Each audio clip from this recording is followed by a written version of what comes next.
Welcome to Succeed with Shanice, a podcast about keeping it real and helping you thrive in every aspect of your professional journey. I am Shanice, the CEO, sharing my unique perspective as a Black woman in HR and business ownership, and spotlighting conversations where BIPOC experiences in the workplace are shared, valued, and celebrated. Thank you for joining today's episode of Succeed with Shanice. This is the pilot episode, the very first, so I am really excited to be on this platform, to be able to equip my village to secure the bag. And that's what we're going to talk about today. But first, let me tell you a little bit about myself. I am an author, an HR strategist, a business owner, a community servant, and a dog mom. And I think the most important title there was dog mom, because everyone knows it takes a lot to take care of these little pets. But in all of my other experience, I have been able to compile different ways in how building my own career and my own businesses and just my own meaning of life was really important to be able to live and succeed in my own right. So I spent a little over a decade doing that work, but also learning from that work so I can help individuals like you to better serve yourself as well as your community. In the process of me learning all of this, I was able to gain a passion for helping others just enjoy, whether that be enjoying their jobs or their careers, or even just enjoying building a business or building their own pathways towards their success. And so it is my goal on this podcast to share all of the lessons learned, but also some of my tips and tricks so that you can accomplish the goals that you have going forward. Because honestly, it is not easy. I made the decision to demand more out of my life a while ago, and it has been challenging.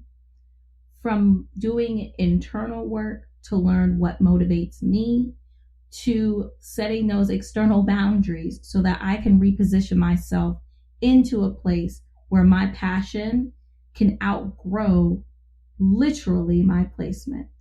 And you can hear more about that through my blog. I wrote a little bit about my journey in just finding my space in my avenue. So feel free to go to the captions to check out that blog.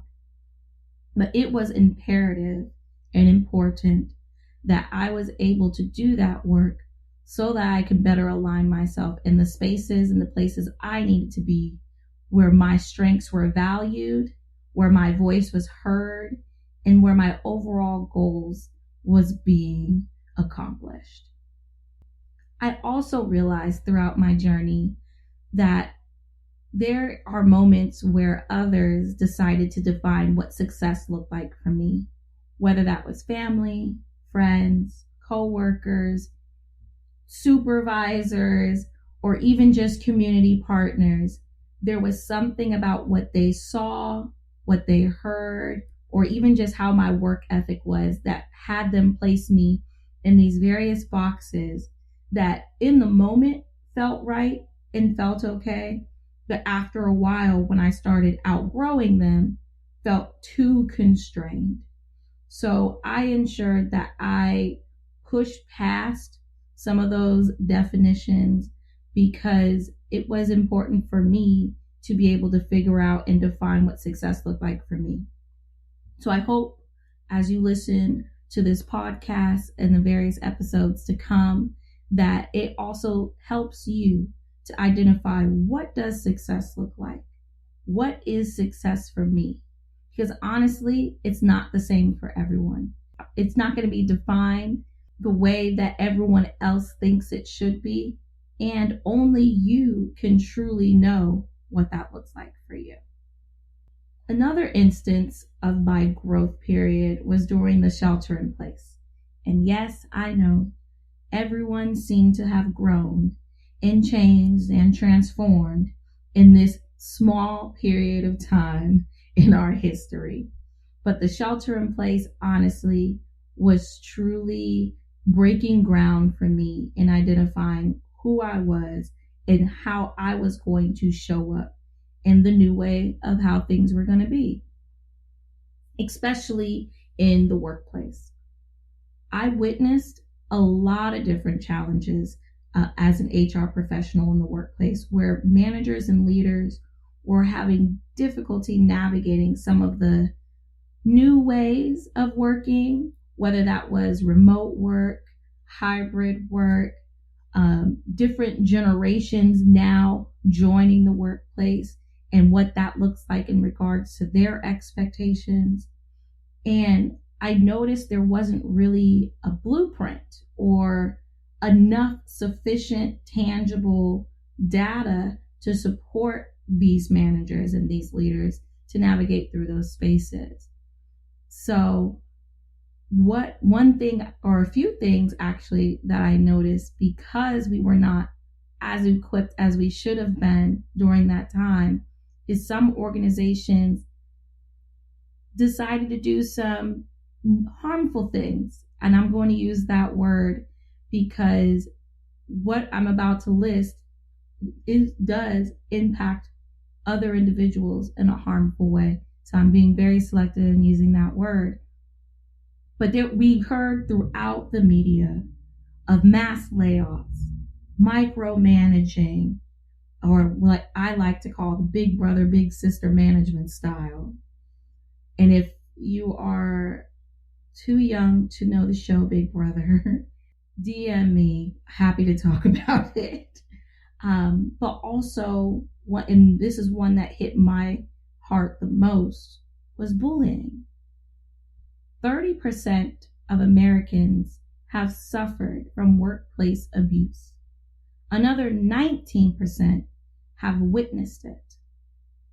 49% are affected by it, and 66% are aware that workplace bullying happens. Let me take a pause for you to just digest that. Because where we live in a space where bullying obviously is unacceptable, not only are people suffering from it, but others are witnessing it and potentially not doing anything about it. And so when we think about the new way in the workplace and how things should be more equitable or more inclusive or allow for folks to succeed in their own right, I take it upon myself to make sure that these numbers dwindle, if not go away. That I have managers and leaders that I support to ensure that environments don't cause but prevent bullying, micromanaging, mass layoffs. And that can look very macro or very micro.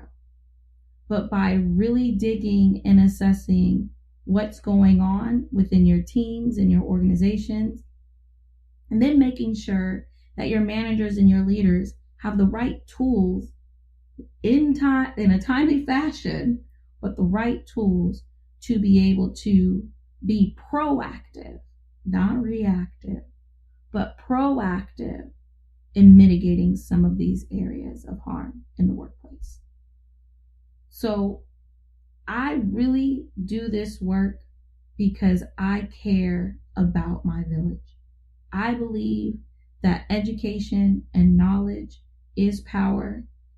And when coupled with the right tools, and I call them hacks, it would really help to move the needle forward for everyone to succeed.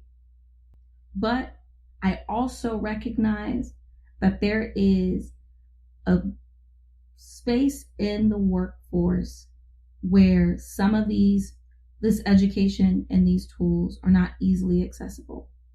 And those are for those leaders and entrepreneurs and managers, or even those aspiring or emerging into leadership roles that are people of color. So it is my goal on this platform to melanate the information that society decides to water down. I believe that knowledge, again, is power, but it must be used intentionally and strategically. And it's my strategy that I get that knowledge and power to those that have significantly been underrepresented or under-resourced historically. Millennials and Gen Z are today's workforce. And they are two groups that are the most diverse. So today's workforce and business leaders need help in being equipped to bring the change that we want to see in our business and our life. So I hope that Succeed with Shanice, at the time that we spend together on this podcast, that we're able to really redefine what we want our workplaces and our businesses to look like, and then get all of the tools, education, and information we need to make that happen.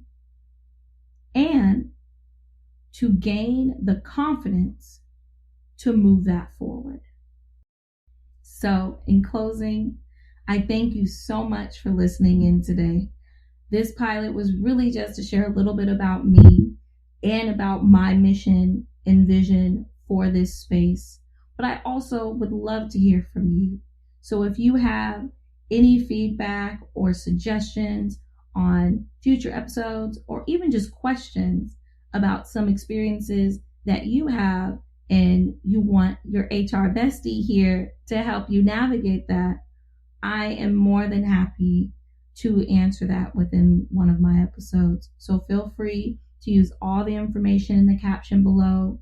And I really hope that through this new venture of mine, I'm able to meet you where you are, engage with you throughout your journey, and give you the tools that you need to confidently advocate for yourself, speak out for yourself, and overall succeed in work, in your business, and in life.